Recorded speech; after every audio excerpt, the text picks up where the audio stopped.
তার সময় আখেরি মোনাজাত হবে সূরা নিজামের যে পর্বটি সেটি দ্বিতীয় ধাপের সেটি আখেরি মোনাজাত 12টার সময় হবে। সেজন্য আপনাদের মাধ্যমে সকলকে জানাতে চাই আখেরি মোনাজাতে আপনারা শরীক হবেন। ইনশাল্লাহ আমরা নিরাপত্তা ব্যবস্থা রাখবো, সম্পূর্ণ নিরাপদে থাকবে সবাই। আর এইবার আমরা একটি জিনিস করতে চাচ্ছি, সেটি হলো যে আমরা তো আগে যে যান চলাচল কিছুটা বন্ধ করে দিতাম, ডাইভার্ট করে দিতাম। আমরা যতটা সময় পারি যান চলাচল সচল রাখবো।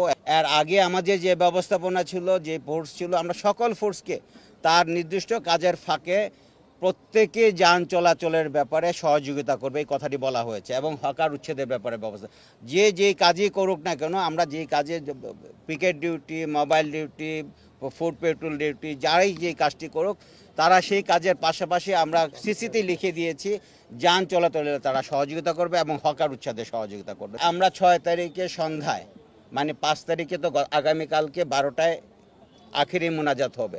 6 তারিখে মাগরিবের আগেই আমরা মাঠ সূরা নিজামে পুলিশের কাছে, প্রশাসনের কাছে বুঝিয়ে দিবে।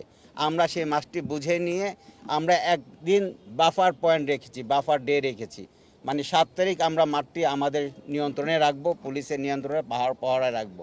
8 তারিখ আমরা সাদদের যে গ্রুপটি আছে তাদেরকে মাঠটি আমরা ঢুকতে দেব। তারা আবারও মাঠ সাজাবে, তারা মাঠে কাজ করবে। অনেক কিছু বিচ্ছিন্ন থাকে, ইলেকট্রিসিটি, তাদের ব্যবস্থাপনা, ওইগুলো তাদেরকে করার প্রস্তুতির ব্যবস্থা থাকে।